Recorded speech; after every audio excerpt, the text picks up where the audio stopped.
Bueno. Vamos a hablar de El manuscrito de Dante in the Hand of Dante. Que diréis, esta película, pues bueno, es una película que acaba de estrenar en su plataforma Netflix, que la ha comprado, pero que bueno, es una película que estuvo ahí entre las preseleccionadas para Cannes del año pasado y que bueno, tuvo mucha polémica a su alrededor, ya que fue una peli que bueno, con el rollo este de que sale Gal Gadot, como hay rollos ahí con Israel y bueno, Gal Gadot es pro Israel y tal, o hay polémicas y bueno, fue una peli que fue ya saboteada desde el principio, pero que bueno, había que ver porque luego encima se filtró en internet, lleva filtrada creo que desde noviembre en internet, entonces hay gente que ya la ha visto y bueno, es una película que ha nacido ya de estas que nacen y parecen que ya no van a tener buen fin. No ha salido ni en cines al final, porque bueno, no iba a ir a ver nadie. Y ha sido Netflix pues un poco la que la ha comprado pues para que la vea la gente. Y bueno, se estrenó el día 24 de junio en Netflix. Y obviamente yo la esperaba únicamente porque sale Gerard Butler en la peli. Y porque dentro de la filmografía de Gerard Butler es de las poquitas en las que no trabaja con su productora. Es decir, una película que ha hecho un poco independiente de lo que él suele hacer.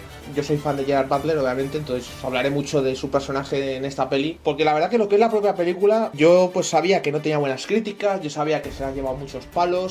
Sabía que ha sido una peli pues que se la ha catalogado de pretenciosa, de aburrida, de que es muy larga, que si es un coñazo, que o sea, ella iba diciendo, bueno, vale, pues la peli será mala, pues yo qué sé. Pero yo voy obviamente siempre con buenos ojos y además siendo una peli de Gerard Butler, que muchas de sus pelis siempre han sido como saboteadas y criticadas y luego a mí me han gustado, pues iba con mis buenas intenciones y tengo que decir que lamentablemente tengo que dar la razón a las críticas de esta película.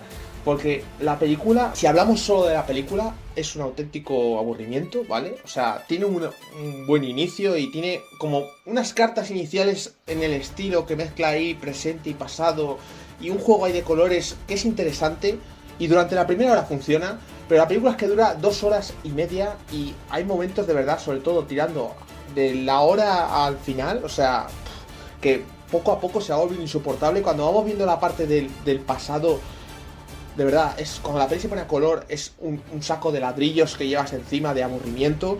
Y cuando la peli está en blanco y negro es donde mejor funciona.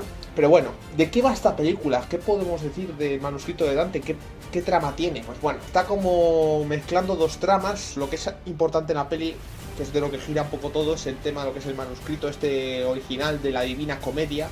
Y de hecho veremos al propio Dante, que fue el que escribió esta Divina Comedia, pues interpretado por el mismo Oscar Isaac, que hará dos papeles. Hará de una especie de escritor llamado Nick Topches o algo así, que es creo el escritor de la novela en la que está basada esta peli. Él interpretará en las escenas que son de presente a este Nick Topches. Va a hilar con unos mafiosos que pues están ahí, John Malkovich como el jefe de esta mafia, Jared Butler que hace como una especie de gángster matón, no sé cómo llamarlo, Lowy, ya hablaremos ahora de su personaje. Luego está Gal Gadot haciendo dos papeles, que es todo el rato la chica de la peli de alguna forma, tanto en la vida pasada como en la presente. Y lo que es la parte pasada nos va a contar un poco esa crisis existencial que tuvo este Dante escribiendo la Divina Comedia. Está también este personaje a lo Gandalf de Martin Scorsese, que era un poco al que iba Dante para enseñarle su obra y como que, bueno, pues al principio lo que escribió como que era una mierda y no le gusta o algo así, y tienen ahí como unas charlas y unos sermones que suelta Scorsese que de verdad el personaje a mí me ha resultado irritable, el hombre. Cuando la peli está en esa parte de que intentan en la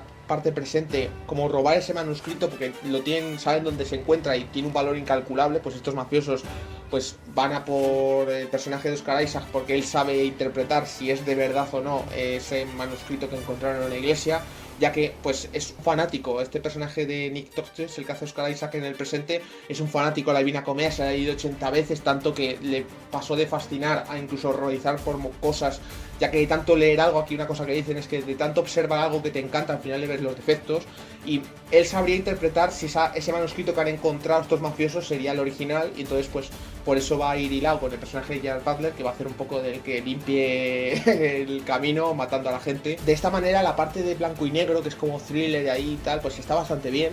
Pero el tema es cuando empieza a enlazarlo con las partes estas pasado, de que son así más místicas y más de ponerse ahí a flipar un poco, que no sé, me ha resultado aburrido. La primera hora aún así, que hay alguna escena del pasado, no está mal, pero luego cuando ya llevamos 1 hora y pico de película, que vemos que encima empieza a coger más metraje la parte del pasado incluso, de verdad, cuando aparece Scorsese, yo lo siento, pero su personaje, este Gandalf del Temu, me ha resultado muy irritante. La película también tiene mucho que ver que la trama esta de los mafiosos llega a un momento en el que empieza a cerrarse, como quien dice, y es donde la peli también empieza a volverse más aburrida. Luego es cierto que el personaje de Jason Momoa, que hace así como de un italiano también, así un poco matón, que va cogiendo minutos al final, remonta un poco el entretenimiento de la peli, ya que tiene importancia en la parte final. Pero de verdad, la película, o sea, mezcla esas tramas, al final, pues... Si sois a lo mejor muy fanáticos, muy fanáticos de la Divina Comedia, tal vez os interesen cosas que se dicen en la peli, o yo qué sé, o sea, no sé, puede que os resulte más atractiva, porque de verdad hay muchas cosas, sobre todo en la parte de lo del pasado, que es de esto que hablan los personajes y dicen muchas cosas y a la vez no dicen nada, que es como, me estás soltando aquí unos sermones que no tienen ni sentido.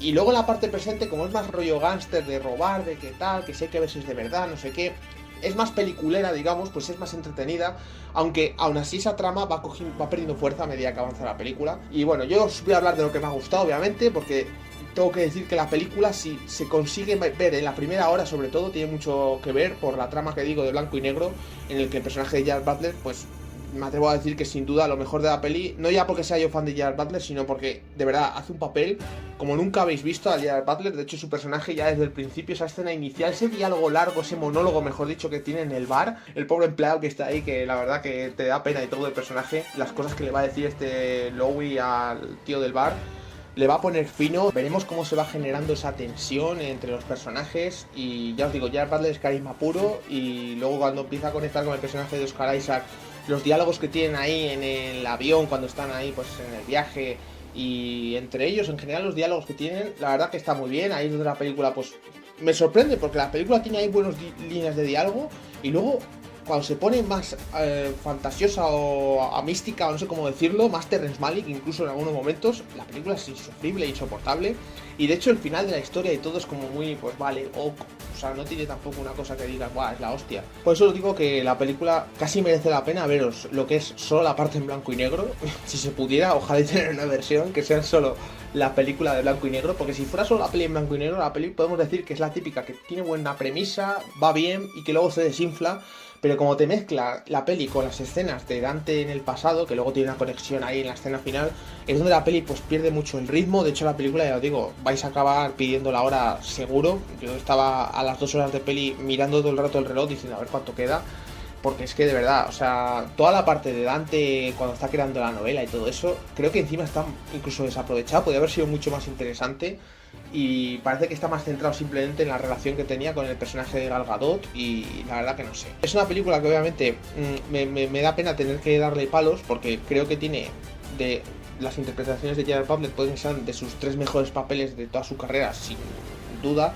Lo que pasa es que como su personaje es un personaje secundario, pues no tiene a lo mejor todos los minutos en pantalla que debería, ya que el prota aquí es Oscar Isaac, que también hace un buen papel. El problema que tiene la peli es que al final como que 2 horas y media para lo que te quiere estar contando no tiene sentido, y hace pues que el ritmo se vea trabado. Y pues no sé, a mí me ha dejado una sensación al final de puro aburrimiento. Yo lo catalogaría esto como intentar tomarse una sopa de ladrillos, así lo digo, y es una pena porque creo que sí que tiene cosas que están bien, y yo espero que esta película, claro, el problema es que es una peli que no va a querer ver nadie y verá muy poca gente. Y es una pena porque va a haber mucha gente que se va a perder este papel de Gerard Butler. Y ya no, como me refiero a mucha gente, me refiero a gente, a lo mejor directores o gente interesante, que pudiera decir, oye, pues me interesaría este actor para una peli. O sea, es un personaje que me hace pensar que Gerard Butler, por ejemplo, en una peli de Tarantino o de Guy Ritchie, que ya ocurrió en Rock and Roll, que ahí participó con Guy Ritchie, sería un actor que pegaría bastante bien, que demuestra que también puede salirse un poquito, sin ser exactamente salirse del todo, ya que sigue siendo un personaje muy rudo, pero puede hacer algo diferente, que no tenga que estar siempre trabajando con su productor haciéndose sus propios guiones y sus cosas, y que pueda trabajar para otro director. De hecho, este director tampoco es un mal director, este Julian Schnabel, que bueno, hizo la peli esta de Van Gogh con Dafoe, que era así también muy mística, aunque era mejor que esta película. Y no sé, ojalá algún director de estos guays pues pueda, un Scorsese, trabajar con Scorsese, no sé, me parece una peli que es el personaje de Gerard Butler parece una especie de parodia de un personaje que podía haber escrito Scorsese en alguna de sus pelis, pero él no lo hace paródico. O sea, el personaje en el fondo es como medio paródico del típico gángster italiano, podemos decir incluso, pero no, luego realmente está bien interpretado y tampoco llega a ser súper absurdo. Pero sí que es de esto que aquí vais a ver que los personajes de repente están vivos y de un plano a otro mueren de una manera bastante... pues ya está. O sea, entonces, ojalá esto sirva para que Gerard Butler, pues claro, para una vez que sale de su productora, pues la peli fue sabotada en Cannes. Encima le cayó a él también con el rollo este de Israel de manera absurda, porque sacaron de contexto unas declaraciones suyas. Al final el hombre va a seguir haciendo sus películas con su productora para no tener problemas. De hecho, lo único así que va a hacer nuevo que sea de fuera de su productora es la secuela de Cómo entrenar a tu dragón. Y los próximos proyectos pues es una nueva peli de la saga Has Fallen, la tercera del Juego de Ladrones, una que tiene muy buena pinta, que es la de Empire City, que seguro que va a ser un pelotazo. Y luego hay otra por ahí también, pero creo que es de acción o algo así. Entonces al final seguramente siga ligado a lo mismo, pero ojalá pues de vez en cuando, igual que hizo con esta de The Vanishing, pues no sé, haga proyectos así un poquito que le haga trabajar más como actor, porque demuestra que si tiene un guión, por lo menos su parte de guión, tengo que decir que de la peli es de lo mejor que hay, porque las líneas de diálogo suyas y tal, es un personaje además muy odiable. Hay un momento en la peli que os van a entrar ganas de meterle de hostias por una cosa que hace, además de forma muy sutil, hace pum y se pira y es como, luego hablan sobre ella en la peli que tú dices, pero vamos a ver, te acabas de hacer esta barbaridad y estás aquí como si nada, y luego encima dice, no, si a mí me gusta, no quiero deciros ni el qué para no spoilearlo, ¿sabes? Pero bueno, es que en esta situación pues era más conveniente matarlo, ¿sabes? Y es como, ¿qué? Pero bueno, yo es una peli que reconozco que he vuelto a mirar por encima las escenas solo de Gerard Butler porque me gustan y están muy bien, además con ese rollo blanco y negro. Luego también hace un doble personaje, porque aquí los actores hay varios que hacen dos personajes, tanto Oscar Isaac, Gal Gadot, como el propio Gerard Butler y algún otro más hacen dos papeles, es decir, tienen un papel en la trama del presente que es en blanco y negro y luego tienen otro papel en la trama del pasado que es la del siglo XIV y tal, con lo de Dante. Y por ejemplo Gerard Butler pues aquí hace de sicario mafioso y luego hace del papa. Que tiene una escena como el papa, creo que es un poco metafórico también ese cambio de rol. Pero bueno, Gal Gadot, por ejemplo, en las dos tramas es pues la chica del Oscar Isaac, y Oscar Isaac pues hace de Dante y de este escritor, o sea, se parece, pero el de Gerard Butler, por ejemplo, sí que se nota que es totalmente diferente, entonces está guay. La peli, ya digo, tiene ideas que no están mal, cosas que no están mal, no todo es horrible, pero es muy larga y la trama del siglo XIV de Dante lastra mucho el ritmo y acaba siendo una peli que pides la hora porque es insoportable por muchos momentos. Entonces no es una película que os recomiende, la tenéis en Netflix si queréis darle una oportunidad. Si sois como yo que le gusta mucho Gerard Butler, obviamente tenéis que ver una peli para verle a él y en el momento que deje de salir, si queréis quitarla, la podéis quitar. Pero bueno, podéis darle una oportunidad, a lo mejor os gusta, porque sí que es verdad que las zonas del pasado, las partes del pasado, como son así muy a veces de flipar un poco, no es rollo tampoco súper esquizofrénico ni nada, sino es más por las charlas o las cosas que dicen. Si os gusta eso, pues a lo mejor luego la peli os entretiene, porque la parte en blanco y negro no está tan mal. Pero vamos, una peli que en mi opinión poca cosa tiene rescatable. Es una pena porque a mí no me gusta criticar películas de Gerard Butler. Encima en una peli que él hace un papelón, pero no todo va a estar bien siempre. Entonces, para que veáis que también puedo meterme con la película de Gerard Butler, la verdad que en esta no es protagonista. En su defensa, podemos decir, porque si fuera protagonista la peli sería goz, porque la verdad que su personaje es la polla. Poco más, la verdad. Si os ha gustado esta crítica, pues bueno, si no habéis visto la peli, pues a lo mejor no os anima mucho a verla, pero que sepáis que la tenéis en Netflix y poco más. Un like que me apoya a tope, compartid el vídeo con vuestros amigos. Si no estáis y no me conocéis, pues os invito a suscribiros al canal y que activéis la campanita para que YouTube os avise de cuando subo un nuevo contenido. Yo por ahí me despido y nos vemos en nuevos vídeos.